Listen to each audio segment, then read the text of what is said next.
Good morning to all of you and welcome back to my channel RK study number 1। जैसा कि हमने last lecture में अपने कुछ लेक्चरों में 2 से 3 क्वेश्चंस को हमने सॉल्व करवाया है, जो कि सारे के सारे क्वेश्चंस बहुत ही ज़्यादा इंपॉर्टेंट क्वेश्चंस हैं और उनको बहुत ही आसान तरीके से सॉल्व करना सिखाया है। तो अगर आपने अभी तक अदर वीडियोज़ को नहीं देखे हैं तो लिंक डिस्क्रिप्शन में है, वहाँ से आप वीडियो को देख सकते हैं। और वीडियो पसंद आए, क्वेश्चन समझ में आए तो चैनल को सब्सक्राइब करना और लाइक करना ना भूलें। ज़्यादा टाइम वेस्ट ना करते हुए क्वेश्चंस पे आते हैं। आज का हमारा पहला क्वेश्चन ये है, कोई धनराशि चक्रवृद्धि ब्याज के दर से 4 वर्षों में 16,000 तथा 7 वर्षों में 18,522 हो जाती है। ब्याज की दर हमें बतानी है। तो क्या कह रहा है, कोई राशि यानी प्रिंसिपल हम मान लेंगे कोई। उसके बाद प्रिंसिपल क्या होता है कि 4 वर्षों में 16,000 हो जाता है। ठीक है, ये 4 वर्षों में 16,000 हो जाता है। और इसके बाद फिर क्या कह रहा है, 7 वर्षों में 18,522 हो जाता है। ठीक है, तो चार वर्ष इधर ऑलरेडी हो चुका था और उसके बाद 3 ईयर और हो जाएगा, 3 साल और जोड़ देंगे। तो यानी 4 सालों में 16,000 होता है और अगले 3 सालों में कितना हो जाता है, 18,522। ठीक, तो यहां से हम आगे क्या करेंगे, ये जो 16,000 है, 16,000 अनुपाते 18,522, इन दोनों का रेशियो ले लेंगे। ठीक है, इन दोनों का रेशियो लेंगे। याद रखेंगे ये भी हमारा एक प्रकार से मिश्र धन है और ये भी मिश्र धन है। ठीक है, तो रेशियो लेंगे, इसको कैंसिल आउट करेंगे 2 से तो ये हो जाएगा 8,000 और इसको कैंसिल आउट करेंगे तो ये हो जाएगा 9, 4, 6, 1। ठीक, इसका हम क्या करेंगे, क्यूब रूट निकाल देंगे। ठीक है, अब क्यूब रूट क्यों निकालेंगे हम बताते हैं। क्यूब रूट इसलिए निकालेंगे क्योंकि ये 3 सालों के लिए मिश्रधन ये है और इन दोनों के बीच का मिश्रधन कितना है, इन दोनों का बीच का डिफरेंस कितना है, 3 साल। ठीक है, 3 साल का, जब 3 साल दिया रहे तो हम क्यूब रूट निकालेंगे और जब 2 साल दिया रहे तो अंडर रूट निकालेंगे। ठीक है, तो ये निकल के क्या आ जाएगा, 20:21। ठीक है, ये हमारा रेशियो आ जाएगा कि इसमें जो डिफरेंस आएगा, डिफरेंस कितने का दिख रहा है, 1 का डिफरेंस दिख रहा है। तो उसी 1 को हम चेक कर लेंगे, किस पे चेक करेंगे, पहले वाले पे चेक कर लेंगे। ठीक है, पहले वाले मिश्रधन पे चेक कर लेंगे, गुणे 100। इसको कैंसिल आउट करेंगे तो ये आ जाएगा 5% और यही हमारा क्या हो जाएगा, आंसर हो जाएगा 5%, जो कि ऑप्शन नंबर बी में दिया गया है। तो ऑप्शन नंबर बी हमारा राइट हो जाएगा।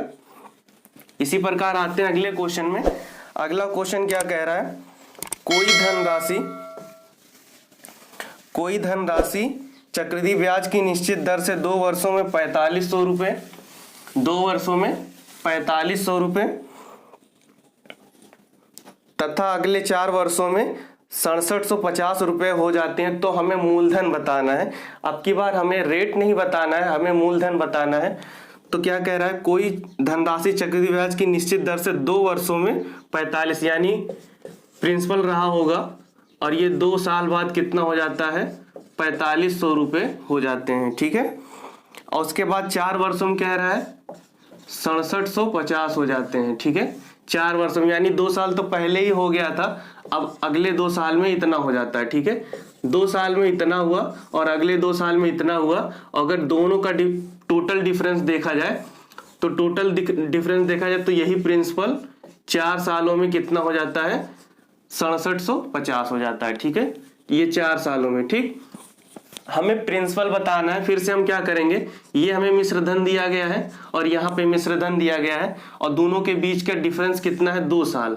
ठीक है, 2 साल के बीच का डिफरेंस दिया गया है। तो सिंपली हम इसको फिर से रेशियो ले लेंगे इस तरीके से, 4,500 अनुपाते 6750। ठीक है, इस तरीके से रेशियो लेंगे और इसको कैंसिल आउट करेंगे, 0 से 0 कैंसिल आउट करेंगे और फिर इसको 25 से कैंसिल आउट करेंगे तो ये कितना हो जाएगा, 25 से कैंसिल आउट करेंगे, 4 चौक 16, 17 और 1 18 हो जाएगा ये। और इसको 25 से कैंसिल आउट करेंगे 2 और ये हो जाएगा 4 3 7। ठीक, अब ये निकल के आया। अब इसको फिर से कैंसिल आउट करेंगे तो ये 6 3 18 3 छक 18, 3 9 27 और 3 दूना 6 और 3 त्रिका 9। ये हमारा रेशियो क्या निकल के आया? 2:3। ठीक है, 2:3 हमारा रेशियो निकल के आया। यानी कोई भी मूलधन 2 वर्षों में जितना रहा होगा उससे क्या हो जाएगा? 2 से 3 हो जाएगा, यानी 50% इंक्रीज हो जा रहा है। ठीक है, तो कहने का मतलब ये है कि अब की बार हमसे रेट नहीं पूछ रहा है, हमसे क्या पूछा जा रहा है? मूलधन बताना है। ठीक है, तो जब ये अनुपात 2 से 3 हो जा रहा है यहाँ पे, तो यहाँ भी जो प्रिंसिपल रहा होगा 2 सालों में 2 से 3 हुआ होगा। ठीक है, 2 से 3 हो गया होगा। ठीक, तो यहाँ पे ये 3 की वैल्यू हो जाएगी 45 जो है 4500, वो 3 की वैल्यू हो जाएगी इस वाले की, क्योंकि हमें प्रिंसिपल बताना है। तो जब 4500 को 3 के बराबर कर देंगे और उसके बाद क्या निकालेंगे? प्रिंसिपल कितना है? 2 गुणे 2 कर देंगे और हमारा आंसर आ जाएगा 3000 रुपए। ठीक है, 3000 रुपए, और यही हमारा आंसर हो जाएगा, जो कि ऑप्शन नंबर ए में दिया गया है। ऑप्शन नंबर ए राइट हो जाएगा। इसी प्रकार आते हैं अगले क्वेश्चन पे। अगला क्वेश्चन क्या कह रहा है? 2400 रुपए की धनराशि चक्रवृद्धि ब्याज की किस दर से 3 वर्षों में 3000 रुपए हो जाती है? तो बताइए 6 वर्ष बाद कितना हो जाएगा? सिंपल है।